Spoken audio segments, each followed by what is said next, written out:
Bonjour. Dans notre série d'échanges sur Démêler l'indémêlable, je voudrais vous parler du cas de Viviane. A priori, l'accompagnement n'avait rien de difficile. Certes, le groupe auquel elle appartient est en train de se restructurer. Il s'agit de repositionner tout le monde dans d'autres divisions ou dans des filiales de l'entreprise.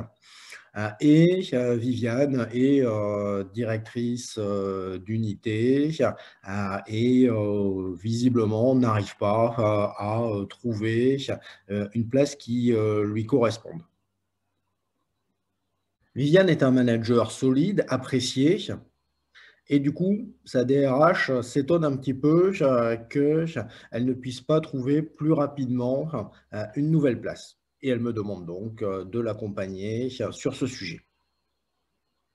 Dès le premier entretien, je découvre que le problème n'est pas le repositionnement de Viviane.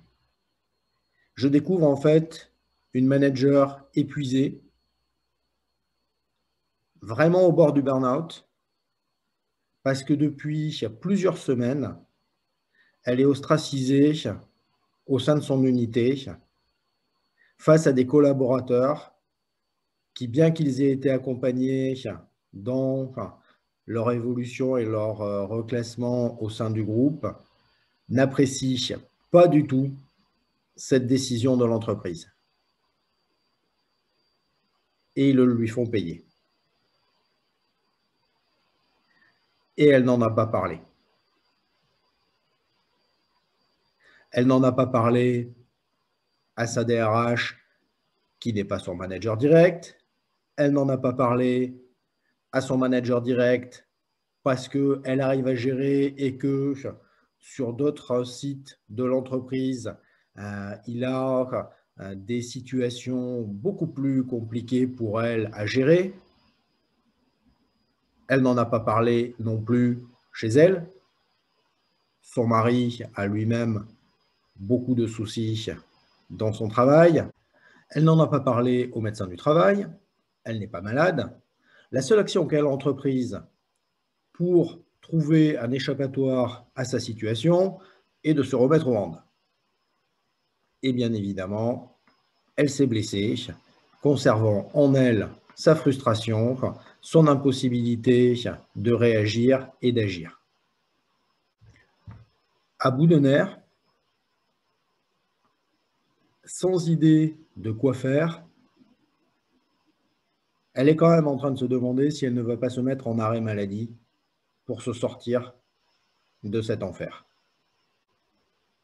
Après ce premier entretien, j'appelle mon associé pour une supervision rapide. Comment l'accompagner au mieux? Et je comprends instantanément que le réflexe que j'ai eu, demander de l'aide, un avis, est ce à quoi je dois l'amener. Ça sera le sujet du deuxième entretien. Lui faire accepter qu'elle puisse demander de l'aide. Et bien évidemment, à partir du moment où elle va s'ouvrir de ses difficultés à son management, à sa DRH, ils vont être là pour l'accompagner.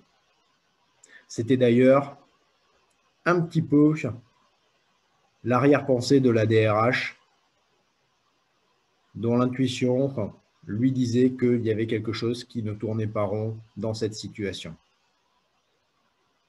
Alors, si vous êtes manager épuisé, ou si vous êtes DRH ou manager et que